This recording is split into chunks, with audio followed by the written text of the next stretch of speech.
Hi guys, here are some examples on solving a system of equations using substitution when one of the equation is in slope-intercept form and another is in standard form.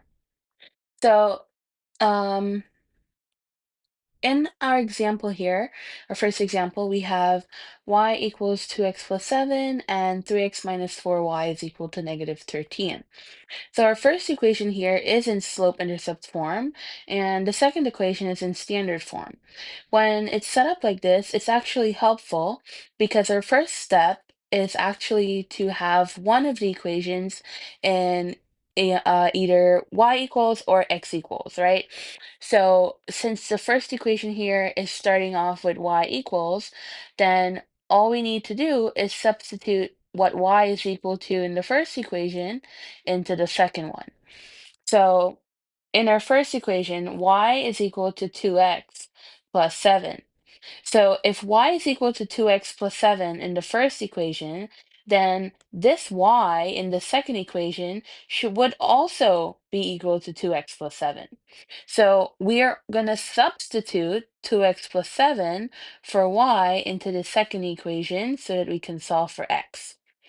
So how do we do that? Well, I'm going to take the 2x plus 7 and plug it into the second equation. So 3x minus 4, and I'm plugging in 2x plus 7 for y equals negative 13. Whenever we're substituting, make sure to put a parentheses around whatever you're substituting. Okay, and so now my next step here is to solve for x. So to simplify, I see that I have a parenthesis, so I'm going to distribute first. I will have 3x.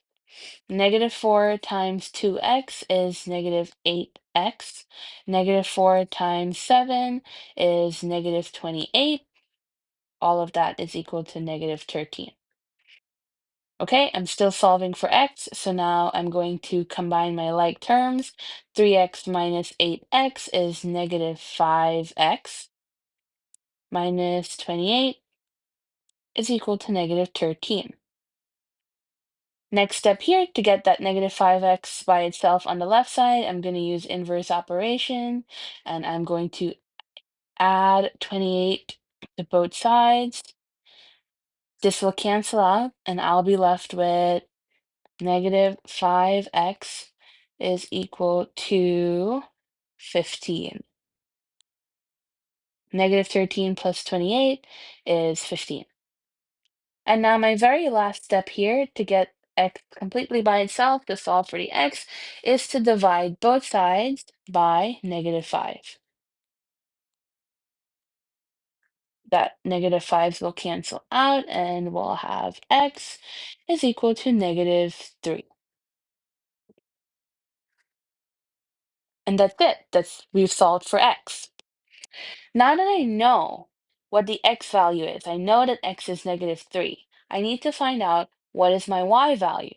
So I can take that negative 3 and substitute it back in for x in my first equation. Or the second one, it doesn't really matter. You can plug in the x value into either the first or the second equation. You'll still get the same answer. But if you look at the first equation, it's actually a little bit simpler to substitute here, since the second equation there would be more distributing and simplifying. So let's use the first equation, y equals 2x plus 7. And now I'm going to substitute this negative 3 into my equation for x. So y is equal to 2 times negative 3 plus 7. We simplify that. Y is equal to negative 6 plus 7. And finally, y is just equal to 1. So my solution here is negative 3, 1. All right, let's look at another example. So second example, we have negative 4x plus 8y is equal to negative 12, and y is equal to 5x plus 21. So again, one of our equations here is already in y equals. So all I need to do is take whatever this y is equal to and substitute it for y right here, right? Y is equal to 5x plus 21. So I can substitute what y is equal to in my second equation for y in the first equation. So let's go ahead and do that. We're going to have negative 4x plus 8, and I'm replacing y with 5x plus 21. And all of that is equal to negative 12. Always remember that whatever you're substituting, to substitute it with the parentheses into your equation. All right, so now I'm going to use this equation to solve for x. So my first step here would be to distribute. I'm going to have negative 4x plus 8 times 5 is 40x. 8 times 21 is 168. And all of that is equal to negative 12. Next step is to combine my like terms. So negative 4x plus 40x is just going to be 36x plus 168 is equal to negative 12. Next step here is to get my 36x by itself on the left side.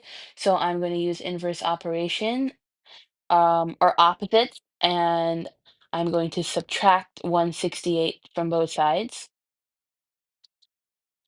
This will cancel out, and then we'll have 36x is equal to negative 12 minus 168. Negative 12 minus 168 is going to be negative 180. Yeah, negative 180. Always remember that if you're doing large numbers like these, especially when they're negative, to double check using your calculator. And then my last step here would be to divide both sides by 36.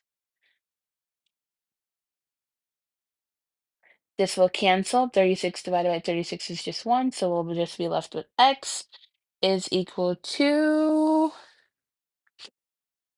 negative 5.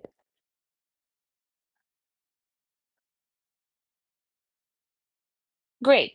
Now we found our x value. We know that x is equal to negative 5. I need to find out what is y equal to. So I can take my negative 5 and plug it back into one of the original equations. Doesn't matter which one, but the second equation here looks a little bit easier to work with. So we're going to substitute our negative 5 into the second equation for x. So I have y is equal to 5x plus 21. I'm going to substitute negative 5 for x, so 5 times negative 5 plus 21. 5 times negative 5 is negative 25. So y is equal to negative 25 plus 21. So therefore y is equal to negative 4.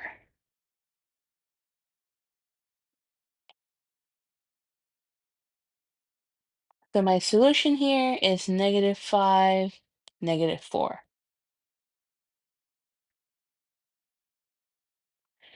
Okay,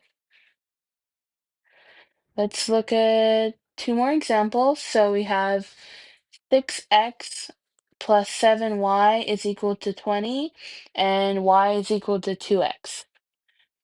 So this is a really easy example because here y is just equal to 2x, right? So all I'm doing is I'm substituting 2x for y into the first equation, right? So y is equal to 2x. I'm going to plug in 2x for y into my first equation.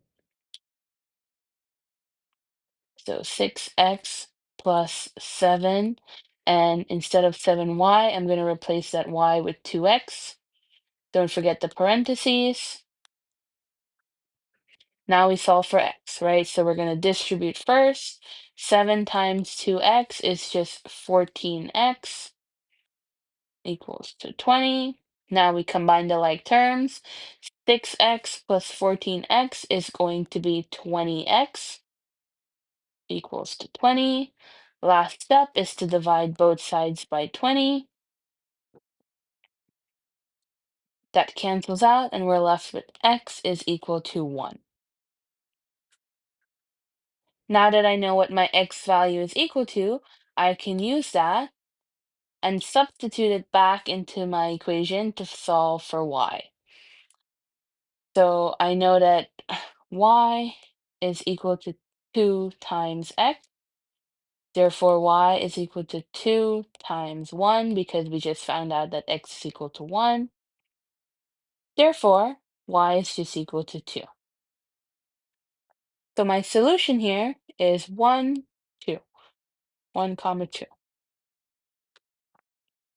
All right, that wasn't so bad. Let's look at one last one. So we have y equals negative 4x minus 11, 3x plus 7y equals negative 2. Again, one of these equations is already in y equals, right?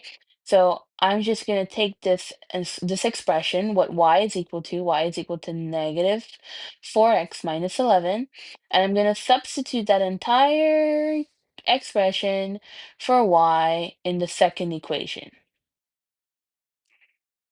So we have 3x plus 7, and instead of y, I'm substituting negative 4x minus 11.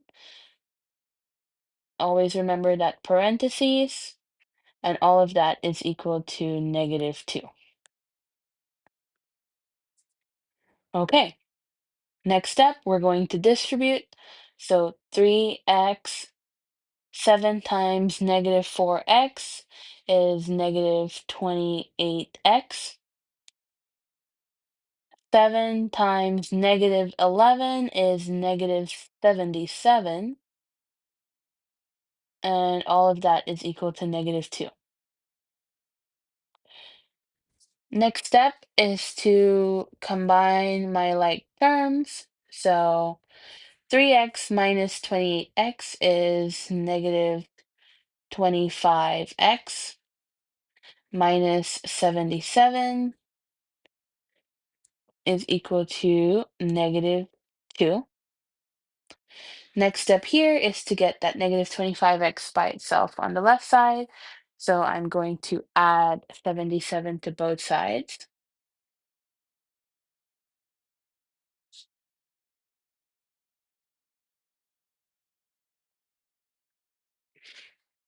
This will cancel out, and we'll be left with negative 25x is equal to negative 2 plus 77 is just 75.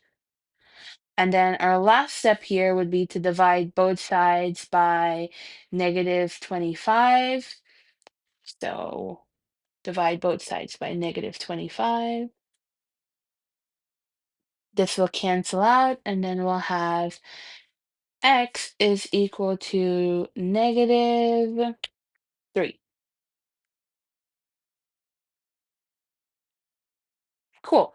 So now that we know that x is equal to negative 3, we're going to use that and substitute negative 3 for x back into one of the equations to solve for y.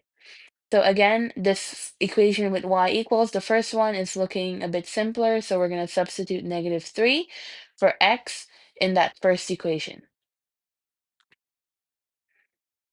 So we have y is equal to negative 4x minus, what is that?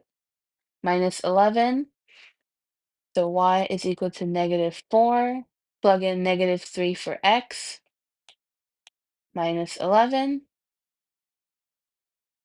Negative 4 times negative 3 is positive 12. So 12 minus 11.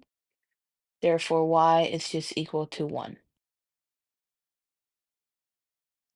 So my solution here is -3, 1. And that's it. All right, so just to summarize, when we're solving a system of equations by substitution, where one of the equation is in slope-intercept form and the other is in standard form, your first step is to have one of the equations in y equals or x equals, and you take whatever that equation is equal to and substitute it into the second equation. Solve for that variable, whether it's x or y. Once you find that x value or y value, you're going to plug it back into one of the original equations and solve for the other variable. Always remember that when you're substituting, to keep parentheses around the expressions that you're substituting. That way you know that you know exactly what you need to distribute. All right, that was all. I hope this was a bit helpful. Um, yeah, bye.